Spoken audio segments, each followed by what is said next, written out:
Magandang gabi po sa ating lahat. Sana po ay nasa mabuting kalagayan at ligtas ang bawat isa. And welcome po once again sa ating online prayer meeting. Ako nga po pala si Sister Gracie ng Sita Valenzuela at isang karangalan po na ako po ang babahagi sa mga oras na to. Pero bago po tayo magsimula, tayo po muna'y manalangin. Ama namin nasa langit, Diyos na makapangyarihan, Diyos na malikha ng langit at lupa, pinupuri ka namin pinapasalamatan sa mga oras ng to, Ama. Patuloy po namin pinagkakatiwala sa iyong aming gawain. Kayo po yung patuloy na manguna at bigyan niyo po kami ng kaalaman na gagaling po sa inyo na maintindihan po namin ang mensahe niyo po sa mga oras na to. Ako na yung lingkod, patuloy niyo po akong pakalinisin na maging karapat-dapat ako sa iyong harapan. Maraming salamat, O God Lord, at hinihiling po namin na ang pagsasalusaluhan po namin na salita sa gabing to ay tumimo sa matabang bahagi na aming mga puso at magamit namin sa paglago sa aming spiritual na buhay. Maraming salamat sa ngalan ni Jesus. Amen and amen.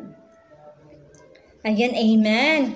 Ang teksto po natin ngayon sa gabing to ay nasa unang Juan 5:14. Kayo nag-atubiling lumapit sa Kanya sapagkat alam natin ibibigay niya ang anuman hingin natin sa Kanya na ayon sa Kanyang kalooban. Yamang alam natin dinirinig na niya tayo, alam din natin ibinibigay niya ang hinihiling natin sa Kanya. And amen! Salamat sa salita ng Diyos. Ayan. Topic po natin ngayon ay pinamagatan ko pong dinirinig ng Diyos ang ating mga panalangin. Ayan, so since na dinirinig ni God ang ating mga panalangin, huwag po tayo mapagod, patuloy lang po tayo manalangin lagi sa Kanya, idulog ang ating mga request para kahit papano gumaan ang ating pakiramdam. Tama po ba? Ayan, kasi sa panalangin po, yun po ang ating sandata laban sa ating mga pagsubok. Ayan. Then, ito rin po ay epektibong gamot para sa mga sakit. Ayan, amen. Then, ang panalangin po ay mahalagang regalo or pinakamagandang regalo para sa ating minamahal. Ayan, amen. So, base po sa ating teksto sa 1 John 5:14-15, meron po dito 3 bagay na dapat nating tandaan sa pananalangin. Ayan, 3 things to remember in praying. Then una, huwag tayong mag-aatubiling lumapit sa Kanya. Ayan, so amen. So every time po na nagpe-pray po tayo, huwag po tayong mangamba, huwag tayong mag-alinlangan na lumapit kay God. Kasi po, the fact or the moment na tinanggap po natin siya as personal Savior, binigyan na rin po tayo ng karapatan na maging anak ng Panginoon. Ayan, so, ibig sabihin may karapatan po tayo na kausapin siya bilang ama natin. Ito po pala yung reason kung bakit hindi natin kailangan mag-alala or mangamba, diba? Naalala ko po nung bago ako na-involve naisama ako ng mama ko sa isang prayer meeting. So, natutuwa ako kasi lahat sila marunong manalangin, pero ako po kinakabahan kasi hindi pa ako marunong manalangin.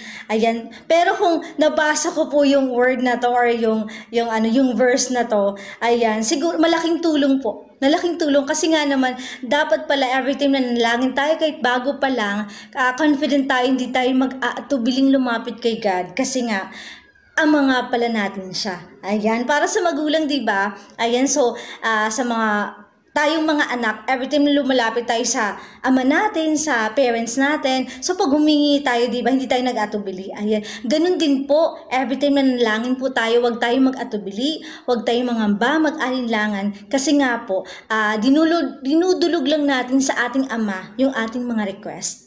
Ayan, amen. So, pangalawa, humingi tayo ayon sa Kanyang kalooban. Ayan. So, every time na manalangin tayo, dapat humihingi tayo ayon sa Kanyang kalooban. Ayan, tanong, paano nga ba natin malalaman ang kalooban ng Panginoon or hindi kalooban ng Panginoon? Ayan, para po sa akin lang po pag naganap or nangyari isang bagay, ibig sabihin, kalooban ng Panginoon. Pero pag hindi nangyari, ibig sabihin, hindi po kalooban ng Panginoon. Tama po ba? Ayan. So, ibig sabihin po, based sa phrase po na to, Malaya po tayong sabihin kay God ano yung mga request natin, yung mga gusto natin, parang bilang paglalambing. Kasi sambitin natin sa Kanya kung anong mga gusto natin sa buhay, gusto natin mangyari. But at the end of our prayer, sabihin po natin na, let your will be done. Ayan, so, ibig ko po sabihin, malaya po nating sabihin kay God yung mga gusto natin. Pero i-consider din po natin na ang Diyos pa rin po ang nakakaalam ng kung ano yung gagawin niya o kung ano yung sagot niya dun sa request po natin. Ayan, amen. So, isang example po dito, the best example is si Jesus. Si Jesus po yung nasa Lucas 22 verse 42. Ito po yung time na malapit na po siyang ipako sa krus.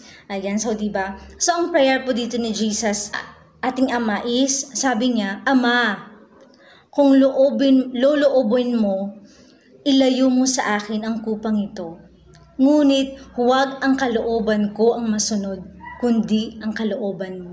Ayan. So, yung time na yon, si God nag-pray din si Jesus sa ating Ama na kung pwede, loobin lang, ilayo sa Kanya yung kupang yon. Ayan. Pero sinabi din ni Jesus na, pero ang kalooban mo po ang masunod, hindi po yung sa akin. Ayan. So, tayo po, humingi po tayo ng ayon sa kalooban ng Panginoon. So, may mga request tayo sabihin natin, but the end of our prayer, consider po natin na ang mangyayari pa din po ay ang kalooban ng Panginoon. Amen? Ayan, amen. So, pangatlo po, sinasagot ni God ang ating mga panalangin. Ayan. So, sinasagot ni God ang ating mga panalangin, pero sa kaparaanang siya lang ang nakakaalam. Ayan. Sabi pa nga, there's no such things as unanswered prayer. Ayan. So, lahat po yun, sinasagot ni God, pero hindi po niya sinasagot lagi sa paraan na gusto natin. Ayan, bakit? Kasi meron po siyang kaparaanan. Sinasagot po yung prayer natin sa kaparaan ng alam niya. Ayan. So, ibig ko po sabihin, lahat ng prayers natin, hindi lang po yes, yung sagot ni God. Ayan. So, meron pong tatlo. Minsan ang sagot niya is no, minsan yes, minsan naman po wait. Kaya minsan po no yung sagot niya. Kasi nga naman yung request natin hindi nag-match dun sa the best na ibibigay niya sa atin. Ayan. So, kaya minsan no. Naalala ko po one time, nag-post sa Facebook yung kaklase ko nung college. Nabasa ko po doon na, sometimes God breaks our heart in order to save our soul. Ayan. So, nung mabasa ko po yun, parang napaiyak ako, diba? Kasi minsan talaga sa buhay po natin, ang sakit na sagutin tayo ni God na no. Ang sakit nun, diba? Pero ang ibig lang po sabihin ni God ng no doon is an expression of love. Pag ibigay sa atin yung request natin, mas mapapahamak tayo or mas lalayo tayo sa Kanya. Ayan, tama po ba? Kasi po, diba, bakit alam niyo ni God? Kasi po, He is a powerful God. Nakikita po niya yung future po natin. So, parang din po sa mga parents, diba? Yung mga parents, tama po ba ako? Everything mga anak natin, diba, nagre-request? Pero yung request nila na alam natin na ikapapahamak, diba? Diba, no din yung sagot natin. Ayan. So, since na our God is our Father, ayan, yun din po. Ayan. So, ayaw ni God na masaktan tayo, kaya minsan no yung sagot niya sa prayer natin. Amen? Ayan. So, minsan naman po, yes. Yes yung sagot niya, kasi ito po yung right time or ibig sabihin, na-refine na po yung attitude natin, yung character natin. Matured na po tayo na ibigay po sa atin yung request natin. Nakikita na niya na, okay na, ibibigay ko na sa anak kong to yung request niya. Kaya yes ang sagot ko sa kanya. Ayan. So, minsan naman po is wait. So, maghantay. Kasi ibig sabihin po nito, kung hilaw pa po tayo dun sa request natin. Ayan. Ibig sabihin, marami pa pong kailangan natin gawin para mag-mature tayo or para dumating talaga sa time na ready na tayo dun sa nire-request po natin. Ayan. So, Mga kapatid, tatlong bagay na dapat nating tandaan sa pananalangin. Ayan, una, huwag tayo mag-atubiling lumapit sa Kanya. Then pangalawa, humingi tayo ayon sa Kanyang kalooban. Then pangatlo, sinasagot ni God ang ating mga panalangin sa kaparaan ng alam niya. Ayan, kaya patuloy lang po tayong manalangin at idulog sa Panginoon ang ating mga kahilingan. At lalo na po ngayon sa kalagayan po natin, no? Napakahirap. Kaya sa ang tayong sandata lang natin is prayer. Sambitin po natin lahat na ito sa ating Panginoon. Sabi pa po niya sa Ecclesiastes 3:1 or mga ngaral 3:1, ang lahat ng pangyayari sa daigdig ay nagaganap sa panahong itinakda ng Diyos. Ayan, so lahat ng mga nangyayari sa buhay natin, nangyayari kasi tinakda ng Panginoon. Pati ba dito si Sir Gracie yung nangyari sa personal life ko? Para po sa akin, opo, kasi part po tayo ng daigdig, di ba? Ayan, so lahat po yung tinakda ng Panginoon. So, depende lang po sa atin kung ano po yung magiging reaction natin sa sitwasyon. It's either na sinubok tayo ng isang sitwasyon, it's either po na nalampasan natin or bumigay tayo sa isang sitwasyon. Pero ano man po yung reaction po natin, nandyan lang po ang Panginoon, nakikinig kung bumigay tayo sa sitwasyon na kinaharap po natin, humingi po tayo ng sorry kay God, magbalik loob lang po tayo sa Kanya kasi nakikinig po siya. Special dun sa mga tao na willing magpakumbaba or humingi po ng tawad. Ayan, amen. Sabi din po sa mga ngaral, 3:11, inaangkop niyang lahat ng bagay sa kapanahunan. Okay, yan. So, nasaktan tayo ngayon, nabiguman tayo ngayon, di natin maintindihan kung anong kalagayan ng mundo, kung bakit sunod-sunod yung mga nangyayari. Pero, sabi pa nga, He made everything beautiful in His time. So, hawak pa rin ng Diyos, siya pa rin ang may control ng lahat, at siya pa rin ang nakakaalam ng tamang panahon. Ayan, amen po ba?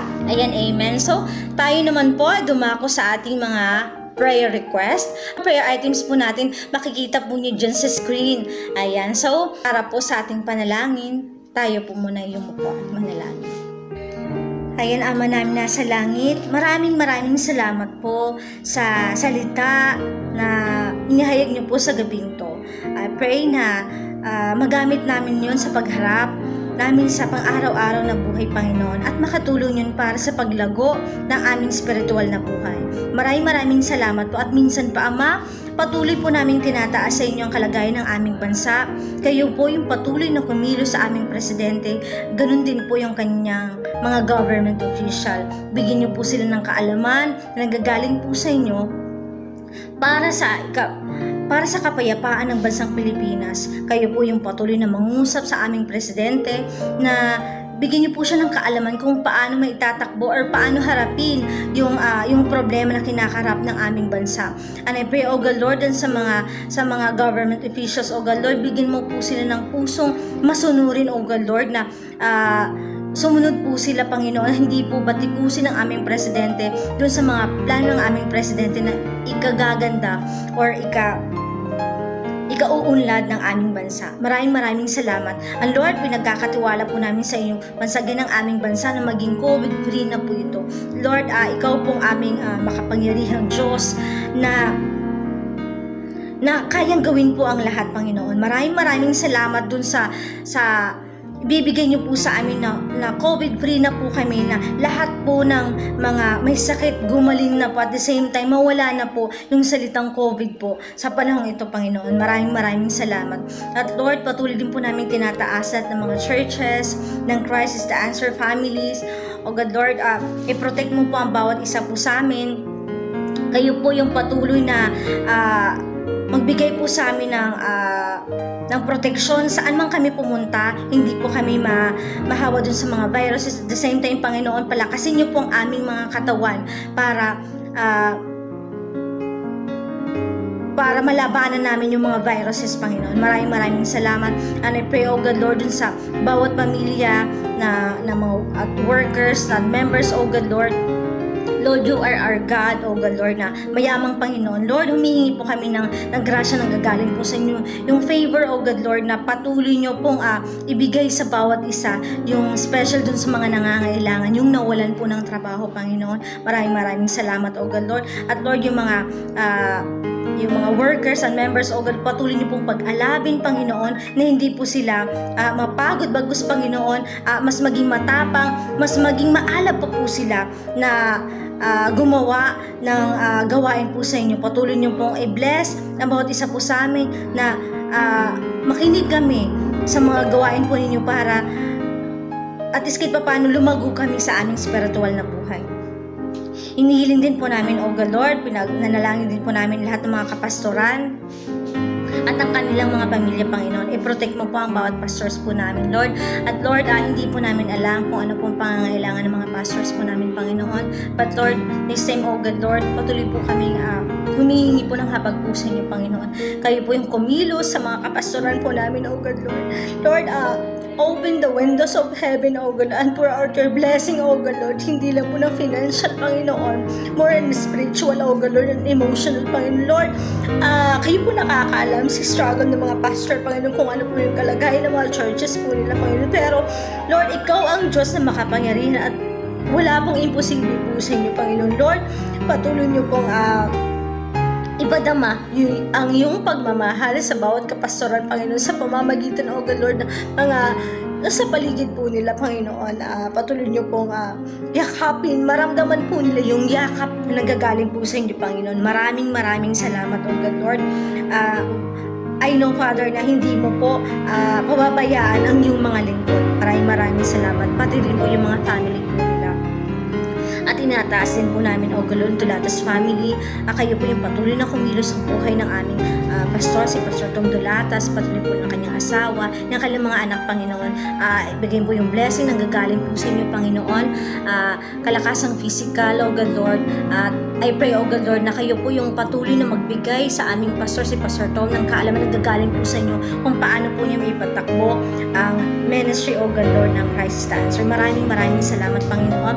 At humihingi po din po kami ng guidance at blessing sa mga kapatiran po namin sa Israel, Panginoon. Ano man ang nangyayari ngayon sa bansang Israel, Panginoon, i-guide mo po sila kung ano po ang magandang gawin para po sa kapayapaan ng kanilang bansa, Panginoon. And we release blessing upon them, O God, Lord, financial, O God, Lord, and more on spiritual blessing, Panginoon. At Lord, pinag-prepare din po namin, O God, Lord, ang aming church planting and church programs after this COVID-19, Panginoon. Lord, hindi po kami titigil, O God, Lord. Willing po kami magamit po sa inyo, Panginoon.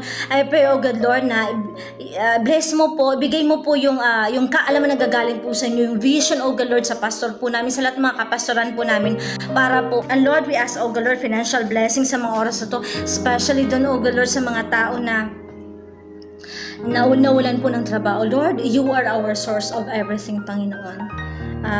We speak blessing upon them, O God, Lord, sa mga oras na ito, Panginoon.